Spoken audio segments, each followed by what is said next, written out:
moi je voulais dire une chose, parce que j'étais un petit peu dans le même cas de figure. J'ai milité quand j'étais à l'intérieur, dans ma bulle, pour qu'on trouve une solution et éventuellement, pourquoi pas, les zéro centres. Évidemment, quand on est dedans, on n'a pas du tout la même vision des choses qu'à l'extérieur.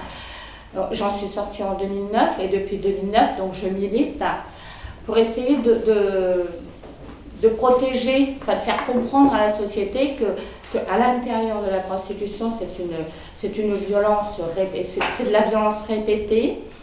Et je suis en contact avec de multiples femmes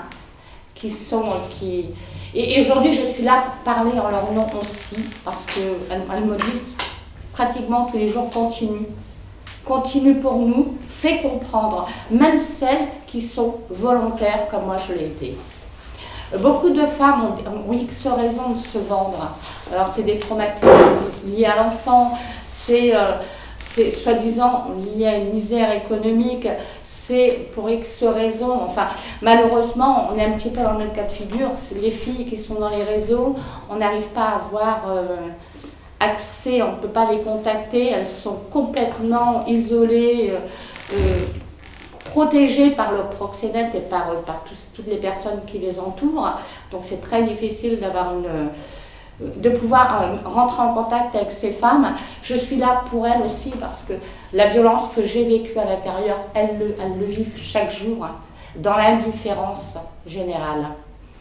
Je suis là aussi pour dire, moi un jour il y a un client qui m'a dit tu ne veux pas sans préservatif, j'appelle la police. Voilà. Donc c'est lui qui appelle la police et moi je fais quoi? Mais s'il l'a fait à moi, il l'a fait à qui?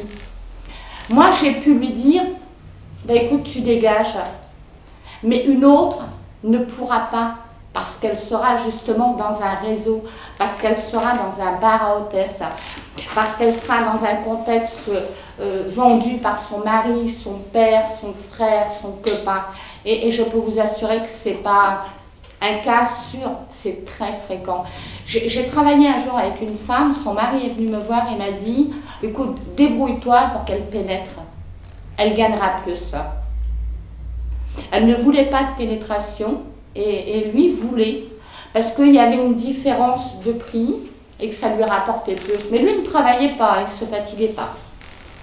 Alors je suis là aujourd'hui et je tenais à vous apporter tous ces témoignages, c'est ma voix qui vous le transmet, mais ce sont toutes les autres qui me le disent.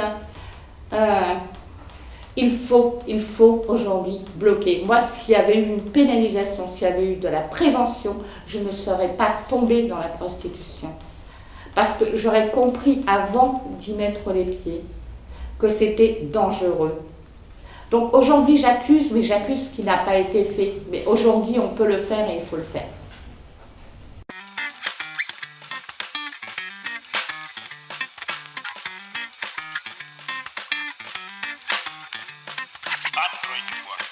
Откройте, не бойтесь свежего воздуха. Прошу вас расстегнуть воротничок и ослабить пояс.